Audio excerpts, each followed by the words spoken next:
کہ مولانا فضل الرحمان صاحب اپنے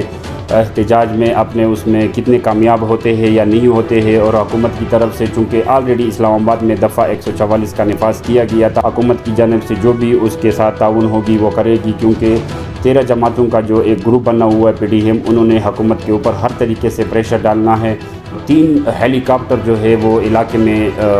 گشت کر رہے، فضائی دورہ کر رہے ہیں۔ شیلنگ کی کو تقریباً کوئی 4 سے 5 گھنٹے گزر گئے کہ 3 ہیلی کاپٹر جو ہے وہ شیلنگ کر رہے۔ انٹیلیجنس کی جو رپورٹیں ہیں یا پولیس اسپیشل برانچ کی طرف سے جو رپورٹ ہے، ان کا یہی کہنا ہے کہ شاید ٹانگ ڈیرہ اسماعیل خان اور جنوبی وزیرستان سے تاریخ میں پہلی بار اسلام آباد اسلام سپریم کورٹ کے سامنے جو دھرنے کا اعلان دیا ہے، ان کے لیے بھرپور طریقے سے تیاریاں بھی کر رہے ہیں۔ بسم اللہ الرحمن الرحیم، میں شاکر مسعود اپنے فیس بک پیج تازہ خبر سے آپ لوگوں کی خدمت میں ایک بار پھر حاضر ہوں۔ آج جو ہمارے پاس ٹاپک ہے، آج کی جو ہماری ایشو ہے، وہ ایشو ایک تو جو مولانا فضل الرحمان جو پی ڈی ایم کے سربراہ بھی ہے اور جمعیت علماء اسلام کے سربراہ بھی ہے، تو انہوں نے جو اسلام آباد میں سپریم کورٹ کے فیصلے کے خلاف جو دھرنے کا اعلان کیا تھا، اس اعلان کی روشنی میں جنوبی وزیرستان، ٹانک اور ڈیرہ اسماعیل خان میں جو پی ڈی ایم ہے یا جمعیت علماء اسلام کے جو کارکنان ہیں، انہوں نے گزشتہ 2 دنوں سے ایک بھرپور کمپین شروع کیا ہوا ہے، اور پورے 3 اضلاع میں ان کے تیاریاں بھرپور طریقے سے جاری ہے۔ جنوبی وزیرستان، چونکہ اب جنوبی وزیرستان اپر اور لوئر کہا جاتا ہے، 2 ڈسٹرکٹ ہو گئے، تو دونوں ڈسٹرکٹ میں جمعیت علماء اسلام کے سربراہ کے حکم پر وہاں کے جو مقامی قائدین ہیں، وہاں کے جو ایم این ایز ہے یا وہاں کے جو سابق ایم پی ایز تھے یا باقی جو جماعتی کارکنان ہیں، ان کی طرف سے ایک بھرپور کمپین شروع ہے، اور مختلف مقامات پر ان کے کارنر میٹنگ بھی ہو رہے ہیں، اور اسلام آباد اسلام سپریم کورٹ کے سامنے جو دھرنے کا اعلان دیا ہے، ان کے لیے بھرپور طریقے سے تیاریاں بھی کر رہے ہیں۔ اور اطلاعات یہی آ رہی ہے کہ ابھی تک انہوں نے اسلام آباد دھرنے کو کامیاب بنانے کے لیے ٹانک، جنوبی وزیرستان اور ڈیرہ اسماعیل خان میں سینکڑوں جو گاڑیاں ہیں چھوٹے بڑے، ان کو بھی ارینج کیا ہوا ہے۔ تو یعنی ان کے قافلے میں جو بتایا جا رہا ہے کہ جمعیت علماء اسلام کے علاوہ جو باقی جو 13 جماعتیں ہیں سیاسی، ان کے لوگ بھی ہوں گے۔ تو یہی بتایا جا رہا ہے، جو یہاں پر انٹیلیجنس کی جو رپورٹیں ہیں یا پولیس اسپیشل برانچ کی طرف سے جو رپورٹ ہے، ان کا یہی کہنا ہے کہ شاید ٹانگ ڈیرہ اسماعیل خان اور جنوبی وزیرستان سے تاریخ میں پہلی بار اس قدر زیادہ تعداد میں لوگ اسلام آباد جو پی ڈی ایم کے سربراہ نے جو دھرنے کا اعلان کیا تھا، اس میں شرکت کریں گے۔ تو ابھی تو اس کے لیے کل کا دن ہے، تو دیکھتے ہیں کہ مولانا فضل الرحمان صاحب اپنے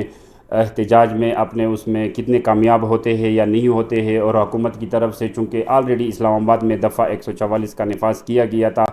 تو دیکھتے ہیں کہ جو پی ڈی ایم کی جو حکومت ہے، جس کے سربراہ شہباز شریف ہے، وہ اسلام آباد میں مولانا فضل الرحمان کو دفعہ 144 کے باوجود بھی اجازت دیتے ہیں یا ان کو اجازت نہیں دیتے ہیں، یا دفعہ 144 کے باوجود بھی صرف ان کو اجازت نہیں بلکہ کہا یہ جا رہا ہے، امکانی ہی کیا جا رہا ہے کہ اسلام آباد میں جو دھرنا ہوگا وہ پی ڈی ایم کا دھرنا ہے، اس میں حکومتی مشینری فل ان کو سپورٹ کرے گی، اور حکومت کی جانب سے جو بھی اس کے ساتھ تعاون ہوگی وہ کرے گی، کیونکہ 13 جماعتوں کا جو ایک گروپ بنا ہوا ہے پی ڈی ایم، انہوں نے حکومت کے اوپر ہر طریقے سے پریشر ڈالنا ہے، کہ سپریم کورٹ کے اوپر پریشر ڈالنا ہے کہ انہوں نے جو عمران خان کی رہائی ممکن بنائی ہے، یا عمران خان کے اوپر جو مقدمات تھے یا جو ایف آئی آرز تھے، ان میں ان کی ضمانت دی گئی۔ تو یہ تو اسلام آباد دھرنے کے حوالے سے خبر تھی۔ دوسری جو ہمارے پاس خبر ہے وہ بھی جنوبی وزیرستان کے حوالے سے ہے۔ جنوبی وزیرستان اپر اور لوئر میں گزشتہ کئی سالوں سے، بلکہ 2-3 دہائیوں سے وہاں کے جو حالات ہیں وہ کافی خراب ہے۔ کئی بار فوجی آپریشن بھی ہوئے، کئی بار لاکھوں لوگ جو ہے نا وہ نقل مکانی بھی کر گئے، نقل مکانی کا عمل بھی ہوا، نقل مکانی کے بعد واپسی کا عمل بھی ہوا۔ تمام محسوس جو ٹرائبز تھے اپر وزیرستان کے، ان کی واپسی بھی تقریباً ہو گئی تھی۔ جنگ سے جو تباہیاں ہوئی تھی، جو بربادیاں ہوئی تھی، وہ اس پر بھی کسی حد تک کام کیا گیا۔ کچھ حد تک جو تباہیاں ہوئی تھی مارکیٹ لیول تک، جو ہماری مارکیٹیں تھی یا دیگر جو سرکاری املاک تھے، وہ کسی نہ کسی حد تک وہ بحال بھی ہو چکے ہیں۔ لیکن اب ایک بار جو یہ دوبارہ دہشت گردی کی جو لہر پورے ملک میں دوڑ چکی ہے، جنوبی وزیرستان اپر اور لوئر میں بھی دہشت گردوں کا جو یہ اپنا ایک طریقہ کار ہے، اس کے مطابق گزشتہ 1 سال سے تو بہت ہی حالات گمبھیر بن رہے ہیں، اور مختلف مقامات پر سیکورٹی فورسز اور پولیس کے اوپر حملے بھی کیے گئے، جس میں سیکورٹی فورسز کے کئی اہلکار جو ہے نا، بلکہ درجنوں اہلکار شہید بھی ہو چکے ہیں اور زخمی بھی ہو چکے ہیں، جبکہ اس کے اوپر حملہ کرنے والے اہلکار جو ہے، لوگ جو ہے، ان کے بھی کافی نقصانات بھی ہو چکے ہیں۔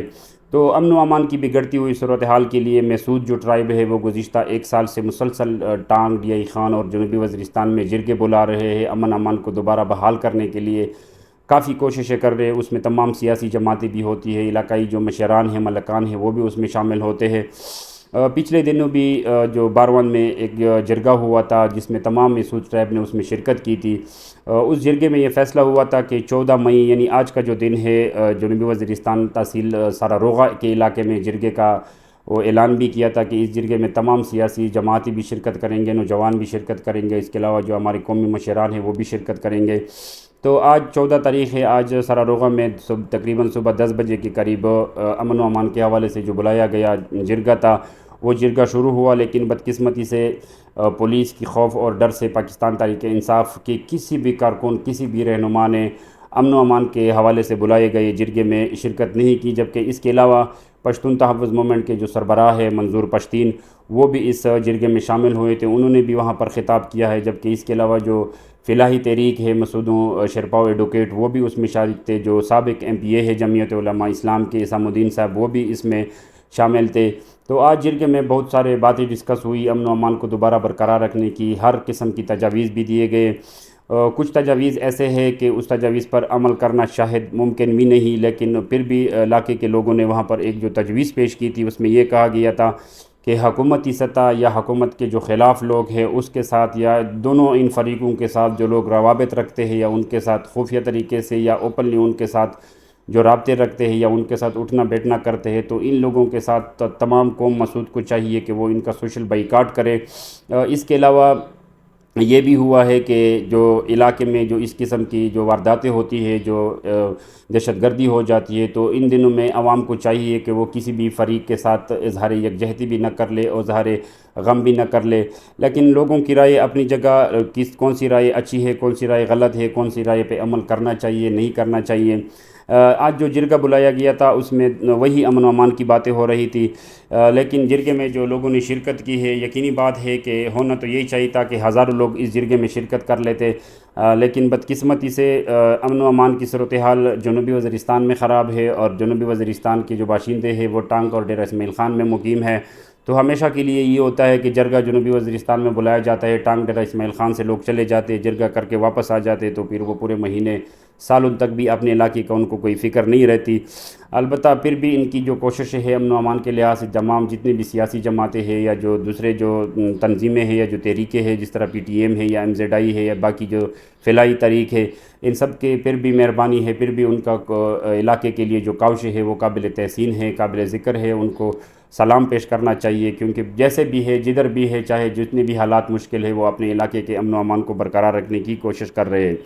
تو ایک طرف تو جنوبی وزیرستان میں امن و امان کے حوالے سے جو حالات ہے وہ آپ سب ان سے آگاہ ہے، اور ہم بھی صحافی بھی آپ کو وقت بر وقت ان حالات سے آگاہ کرنے کی کوشش کر رہے ہیں۔ جس طرح آج کا جو جرگہ ہوا اس جرگے میں بہت سے باتیں ہوئی ہے، لیکن آج کے جرگے میں یہ فیصلہ ہوا ہے کہ 28 تاریخ کو اسی مہینے کے یعنی 28 مئی کو دوبارہ مکین کے سرزمین پر ایک گرینڈ جرگہ بلایا گیا ہے، جس میں تمام سیاسی سماجی شخصیات جو ہے یا جماعتیں جو ہے جو ان کے لیڈران ہیں مقامی سطح پر، ان سب کو انوائٹ کیا ہوا، ان سب کو دعوت دی گئی ہے کہ اس 28 تاریخ کے جرگے کو کامیاب بنایا جائے، کیونکہ کچھ علاقے ایسے ہیں کہ جہاں پر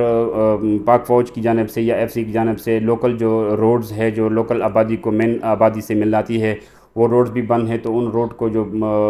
کھولنے کے لیے بھی درخواستیں دی گئی، اور ان کو بھی درخواست دی ہے کہ کوشش کرے کہ پاک فوج یا FC جو ہے یا ڈپٹی کمشنر جو ہے ان کو آگاہ کیا جائے کہ جو چھوٹے موٹے راستے بند کیے ہو ان کو دوبارہ اوپن کیا جائے، کیونکہ ابھی گرمی کے موسم ہے تو لوگ جنوبی وزیرستان کی طرف جا رہے، تو روڈوں کی بندش کی وجہ سے وہاں کے جو مقامی لوگ ہیں ان کو تکلیف ہے۔ امن و امان کی صورتحال تو پورے ملک میں بگڑ چکی ہے، لیکن آج کی جو خبریں آ رہی ہے وہ جنوبی وزیرستان تحصیل تیارزہ کا جو علاقہ ہے لال جائی،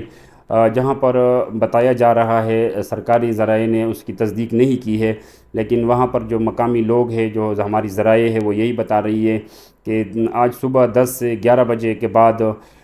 3 ہیلی کاپٹر جو ہے وہ علاقے میں گشت کر رہے، فضائی دورہ کر رہے ہیں اور علاقے کے جائزہ بھی لے رہے ہیں، جبکہ اس کے ساتھ ساتھ وہ فائرنگ بھی کر رہے، یعنی وہ شیلنگ بھی کر رہے، وہ وہاں جو علاقہ ہے ان کے اوپر بمباری بھی کی جا رہی ہے۔ تو ابھی تک اس شیلنگ کی کو تقریباً کوئی 4 سے 5 گھنٹے گزر گئے کہ 3 ہیلی کاپٹر جو ہے وہ شیلنگ کر رہے ہیں، لیکن ابھی تک کوئی بھی ایسی اطلاعات سامنے نہیں آئی ہے کہ اس میں کس قسم کا نقصان ہوا ہے یا نہیں ہوا ہے۔ تو جیسے بھی نئی اطلاعات آئے گی، جیسے بھی اپڈیٹ آئیں گے تو وہ آپ کے ساتھ شیئر کرتے جائیں گے۔ فی الحال کے لیے شاکر مسعود کو اجازت دیجیے، اللہ حافظ۔